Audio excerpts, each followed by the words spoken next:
if I'm gonna spend time and money on this, I'm going to do it right the first time. A potential client said that on a call with me yesterday, and hand way up in the air. I feel like I say that all the time as a creative small business owner. Click like if that seems to be your MO way of thinking as an entrepreneur as well. If you run a business, you know that having a digital doormat rolled out, aka your website, is of the utmost importance. You also, though, need that website to work and be a conversion machine even when you're sleeping. And I truly mean that, not in the like sleazy way of, I always think when I think of sleazy car salesmen, I think of the dad in the Matilda movie. I know you don't want to be like that, but your website does need to work when you can't because you're a small business owner. So I'm going to take you in this video through the experience that I've had in my very first custom website redesign, revamp, refresh, kind of from the ground up process. This is the first time I've done this in my 5-year-old business. I'm gonna go through exactly the order I've done things and how I've done them. But my website as of right now is built off of a $1,000 template. But I realized it's time to invest 5 figures in a heavy redesign process because now I know beyond a shadow of a doubt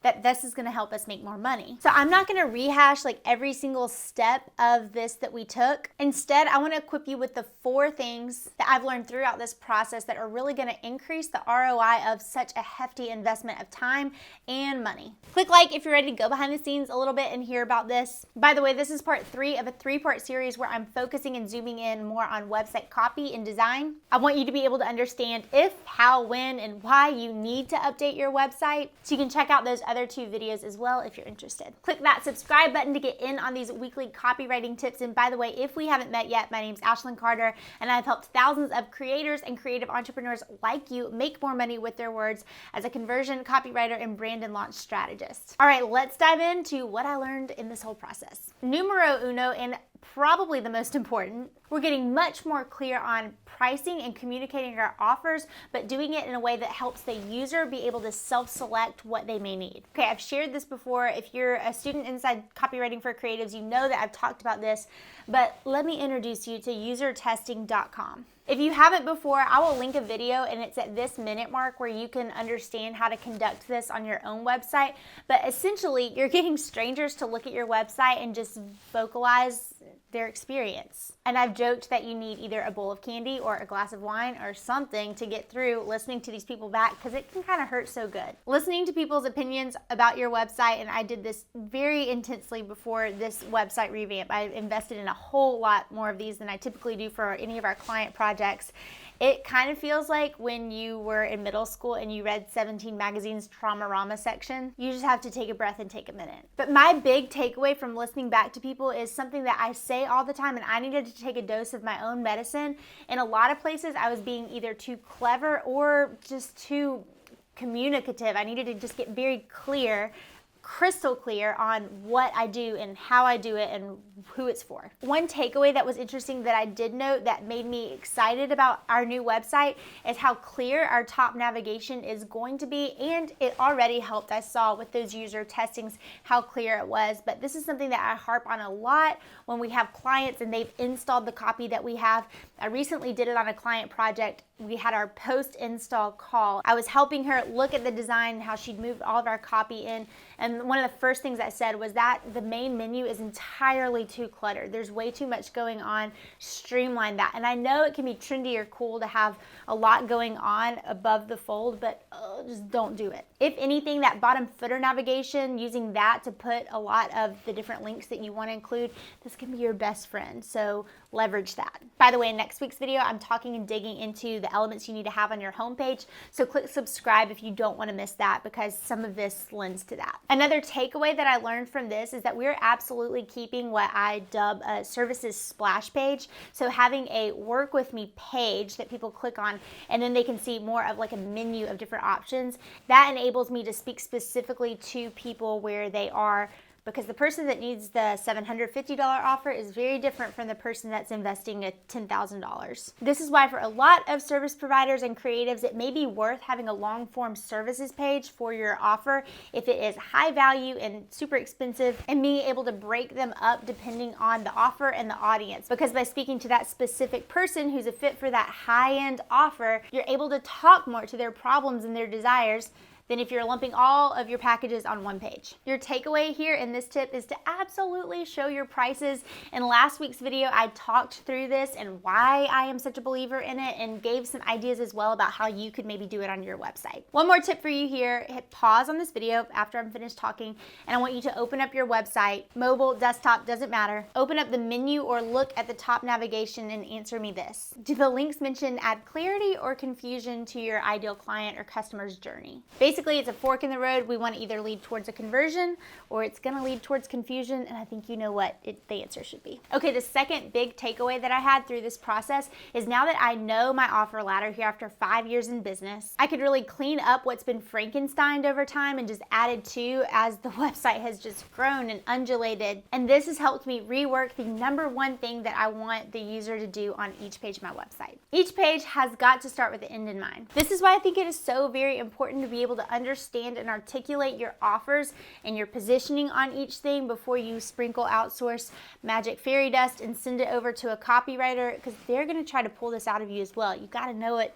to an extent. Or if you're trying to work with a designer, they're going to be asking you for this as well. At some point, you got to be able to tell me. Being in the game for a minute so I could play in the sandbox and kind of figure out what works and what doesn't and throw spaghetti at the wall. All that helped me get to a point for this website redesign process where I was able to answer these two questions for each page. Number one, when they land on this page, what is the one action I want them to take on it? And number two, what am I asking them for in exchange for this action? Are they filling out an application form? Am I pushing them to another page? Are they clicking a button and it's going to open up a pop-up where they enter their name and email? I also showed in last week's video exactly how to find a conversion rate on any given page of your website, and I still stand by that being so important, because once you're able to understand the volume of what needs to get there to actually fill out and take that action step that you're asking them to take, you can start to then outline about the amount of time it'll take you to fill those client spots or book out or whatever it is. Then we can start to see how the website revamp and design can be an ROI game, and we understand how long it'll take us to start to make back that investment. Personally, if I had invested in custom design early on before I had,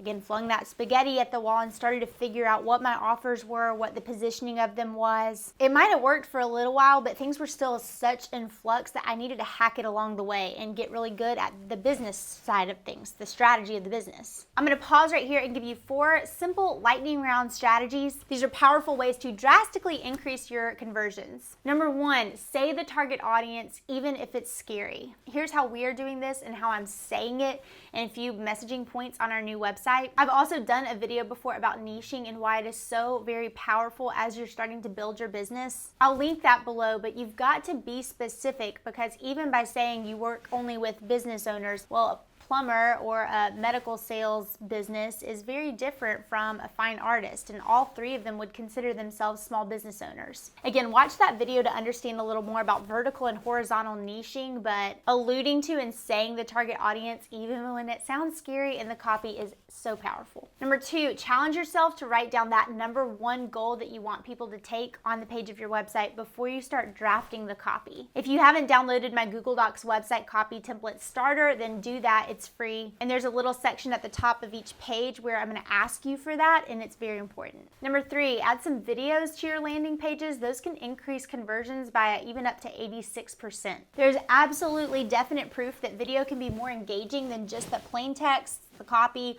or even photos and imagery and mock-ups. For a lot of us, it's worth trying. And number 4, add more buttons than you think you need, and definitely 100% make them look like buttons. Make them very clear to read. I feel like all the time I find buttons on students' websites and I say, make it bigger, make the font more bold, or whatever. Just make me want to click it. Okay, go back to your landing pages, get to work if there were any of those tips that were helpful. And I'm going to tell you the next thing I learned, which is this: the importance of categorizing and collecting testimonials and case studies. Think ABC here, always be collecting, but have a good intake system in place for your customers and clients over time, so you're making sure that you do take back that data on why this was a good option for them and why they picked you and how they enjoyed things. But here's where I got 5 years into business. In the past, and I still recommend it, I've talked about having a foldering system in your Drive or your Dropbox where you're dropping those different files along the way, those case studies, those screenshots. I stand by that, but again, after 5 years, I learned now